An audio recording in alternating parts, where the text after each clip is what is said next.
No, Newport well, Miss Russell. The mistress is not a player in the great game. That woman is unsuitable as an acquaintance. I'll make them pay one day. Well, look at this. Little sneak peek at the new HBO series, The Gilded Age. The play between the upper and lower classes. Think Downton Abbey, but set in New York City.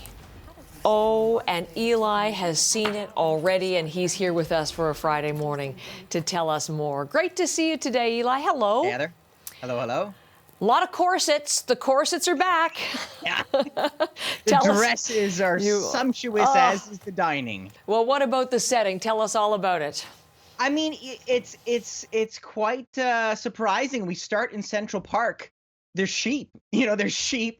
There's a field. There's trees. They're still constructing the fountains. I mean, this is New York City, 1882. So the city is kind of freshly scrubbed, still being constructed before your eyes, this world of possibilities. There are electric lights, but as you can see, there are horses and carriages. So there's a whiff of change in the air, but it hasn't quite coalesced. Now, Julian Fellowes, the creator of Downton Abbey, in his career has been preoccupied with dramatizing various class struggles, the fortunes of butlers and barons. But the Gilded Age, it translates mostly to a war between the new and old money. Now, the old are represented by Aunts Ada and Agnes, played respectively by Cynthia Nixon and Christine Baranski. Here she is as Agnes, as her niece Marion arrives. Let's take a closer look. I'm new. I've only just arrived. You are my niece, and you belong to old New York. George Russell is a power in the land. Before long, he'll put money into his pocket with every train ticket you buy. I think we should know the Russell family. We do not move in the same circles. Mama, you are incorrigible. I take that as the highest praise. Yep, there's Baranski, a little bit of that withering wit from Agnes there. Now, although their fortunes may have taken a knock or two, they very much represent essentially what is American royalty, the white ruling class that have been enjoying their power and privilege since practically the Mayflower landed. But now there are these new families, the company men, the titans of industry, families such as George and Bertha Russell, who have just happened to have built a brand new, to call it a house doesn't really do it justice, this edifice, this mansion, this miniature castle right across the street from the Van Rhijn and the railway tycoon and his wife. Well, you'd be tempted to say they're going to struggle to fit in, but they're going to fit in one way or another. Let's take a closer look. Mrs. Van Rhijn and her sad sister were spying on me today. I don't know why you bother with them. I don't bother with them. I'm afraid New York can be quite challenging at first. We haven't found it so, have we, George? There is no challenge you are not equal to, my dear. There you go. They got the confidence. They got the money. Now, what we're missing are just like the regular people that we can actually glom onto. This has Marion, an orphaned woman who arrives at her aunt's house penniless, but with a plucky attitude. But this is New York City. And even at the turn of the century, it was, of course, a melting pot for new cultures and immigrants. So if you, like I was, are wondering just where the diversity is, much of it rests on the shoulders of Peggy, a Black aspiring writer who lands a job as Agnes's secretary. Here's her mother asking about her new vocation. I don't understand why they have taken me in. I have a job and the fresh start that I need. I want to do something with my life. For a New Yorker, anything is possible. There you go. We've got Louisa Jacobson as the undaunted Marion and Denise Benton as Peggy.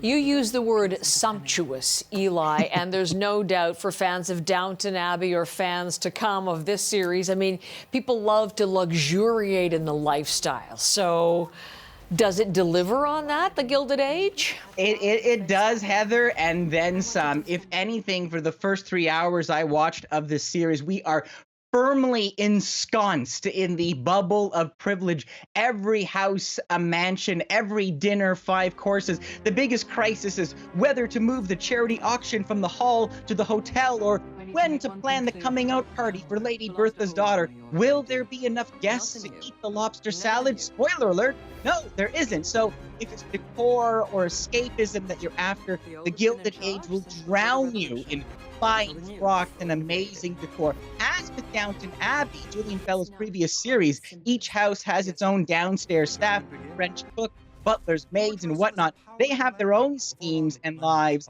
but frankly seem secondary for this series. I do think that Fellowes has picked a fascinating time period. Look, we're just years away from the introduction of motion pictures. Vaudeville is raging. There's telephones and telegraphs. New York City was this bustling, messy place to be. But what I've seen of the lifestyles of the rich and richer so far doesn't quite capture. So I was watching the other day an interview with Christine Baranski and how much she was loving playing the part of Agnes for all the things that it has enabled her to do, a part that she said she'd waited a lifetime for. What about her character and the others? Did you find them as enthralling?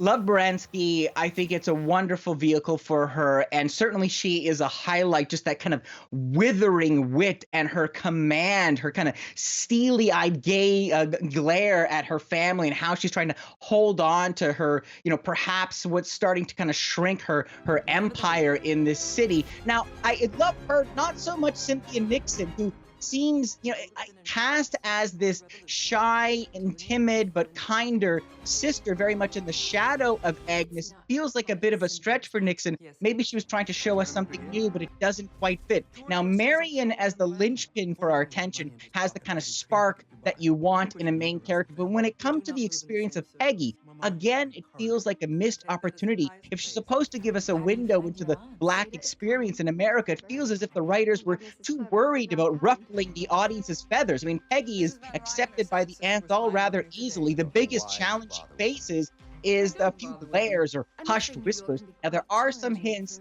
that just like Marion, Peggy is running away from trouble. I hope that there's more to her than her excellent penmanship and friendly smile. Overall, it doesn't feel like New York City is a natural territory to Julian Fellowes. Instead of glimpses of the potential of this city and those who built it, the plot is about this dizzying battle of the fortunes and families, who lives where, who's on the rise, all about the snubs and snobbery. But it's those simpler characters, not the rich ones, Marion and Peggy, that I think show the most potential. So I can't say that I've seen enough to really stick with the series, but if you're still hankering for a Downton Abbey fix, there is a new movie coming in March. Oh, well, maybe wait till then. So no rating for The Gilded Age. No, we don't get a rating?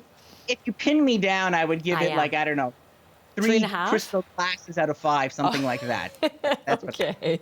Thank you, Eli. Always great to spend time with you on Friday on The Gilded Age. Eli Glasner.